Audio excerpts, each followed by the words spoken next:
Joining us now, Florida Congresswoman Debbie Wasserman Schultz. She's also the chair of the Democratic National Committee. Thanks very much, Congresswoman, for coming in. So a lot of people wonder, why not accept these piecemeal House bills that are passed in the House, they go to the Senate, they die in the Senate? Why not fund, for example, children who need clinical trials, clinical work at NIH, they have cancer? Why not at least allow this to go forward? Well, Wolf, as you know, I am a cancer survivor. That's why I asked you the question. So it would be hard for me to care more about cancer survivors.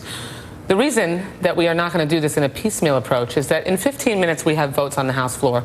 The Republicans could call up the clean CR, and we have the votes. We know 20 or so of their members are willing to vote for a clean CR. We could reopen the government for all cancer patients, and we could they should stop allowing their Tea Party extremist members to hold the economy hostage and to hold cancer patients hostage. And this is all over. If they really care about cancer patients. So as a cancer survivor yourself, how difficult was it for you to vote against funding of NIH so children could get cancer treatment? Because I care about cancer survivors, because the Affordable Care Act is so critical for cancer survivors. As of January 1st, insurance companies can't drop us or deny us coverage because of our pre-existing condition.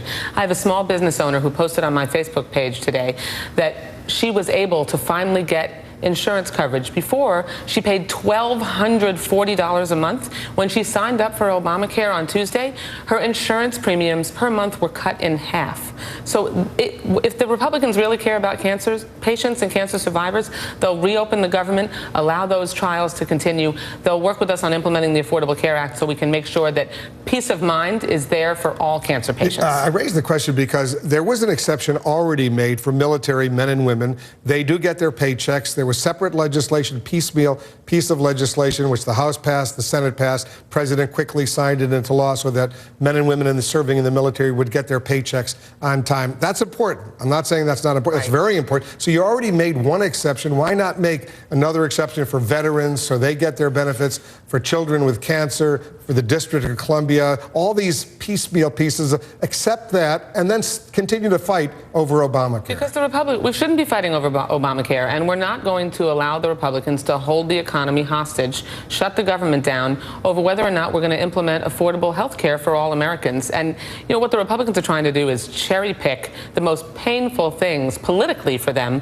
They want to cast a shroud over what they've done and the impact that it has on Americans when they've closed down the government. And so we're not going to allow them to have that release. Is there anything you, as a leader of the Democratic Party, you're the chair of the Democratic National Committee, anything you could give the Speaker, John Boehner, so that he would allow this clean bill to come up for an up or down vote? Is there any concession, anything you're willing to negotiate? We should. I sit on the Appropriations Committee. Like we always do, we should negotiate over the levels of spending.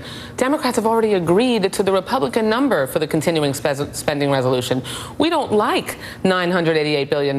We think it's much too low. It hurts people, but we'll agree, because we're not engaging in my way or the highway politics, to their number so we can make sure the government reopens. What we won't allow them to do is to use Obamacare as ransom for making sure that we can get the government reopened. That's on them. You heard the president today say that as difficult as this government shutdown is, in 2 weeks from today, if they don't raise the nation's debt ceiling, it's going to be a disaster for the overall U.S. economy. And he's right. Social Security checks are going out right now on time, but they may not go out on time if there's no increase in the debt ceiling. Look, here's the question. Sure. You represent South Florida. You got a lot of seniors in your district.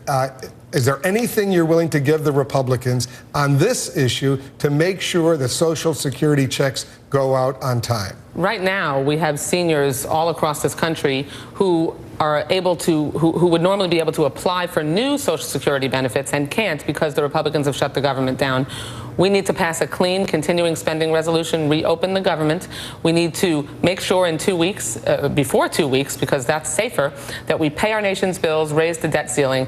And then, like we've done for more than 200 years, Wolf, if there are problems as the Affordable Care Act is implemented, we should work together. Of course there are going to be kinks. But let me tell you what this is really about.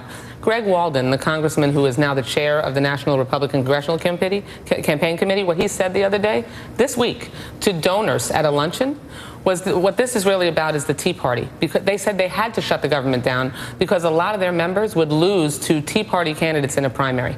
That's what this is really about for them. A lot of members are saying they're going to forego their own paychecks, even because 800,000 federal workers aren't going to be getting their paychecks. What about you?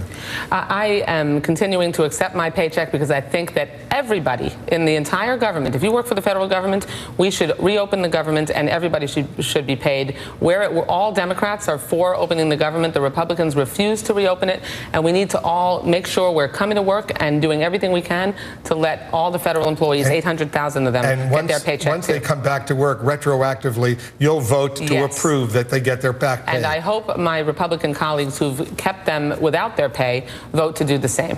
Debbie Wasserman Schultz, thanks very much for joining us. Thank you. I just want to point out to our viewers, later today on Crossfire, a very special Crossfire, 6:30 p.m. Eastern, you will be in the Crossfire with Reince Priebus, the chair of the Republican National Committee. Debbie Wasserman Schultz versus Reince Priebus. Looking forward to it. I suspect you will be from the left, Reince will be from the right. Thanks very much. Good luck in that debate. Thank you very much. The Republican strategy going forward, working piece by piece to try to fund the government. But can that hold up under the pressure of moderate Republicans and the president? I'll get a different